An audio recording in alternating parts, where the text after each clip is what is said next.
Arestado sa Bacolod City ang dalawang suspect sa pagnanakaw ng mga tangke ng LPG ng isang tindahan.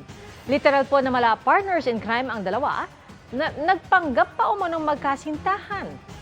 Nakatutok si John Sala ng GMA Regional TV. Sweet pang naglalakad ang babae at lalaking ito sa barangay Alihis, Bacolod City. Ilang saglit lang, bumalik ang lalaki na may suot ng face mask. Dumiretso siya sa mga LPG tank na nakadisplay sa isang tindahan. Sinira nito ang padlock at mabilis na tinangay ang dalawang tangke. Di na nahagip ng CCTV ang pagdala niya ng mga ninakaw na tangke sa kasamang babae. Doon yung persa, lang ang lakay dugay na gitang lakplaw.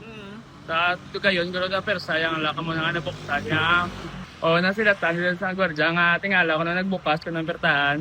Dahil naihingi ito ng tulong sa mga otoridad, mabilis na naaresto ang dalawa. Sa videong ito makikitang karga na sa kanilang tricycle ang mga LPG tank. Ang premises namin protected by CCTV cameras. 24-hour shifts niyang gagwardya sa amon mong. Nakita niya nga may gabitbit sang duha ka LPG nga sa other side. So ginguaan niya. Singgit siya kawatan-kawatan. Ayon sa Bacolod City Police, wala raw dating record ng pagnanakaw ang dalawang naaresto. Nagpanggap daw ang dalawang nagsa-sightseeing bilang magkasintahan. At nang makatsyempo, doon na nila ginawa ang krimen. Wala pang reaksyon ng mga sospek. Naibalik na nila ang mga ninakaw na LPG tank. Hindi na rin magsasampa na reklamo ang may-ari.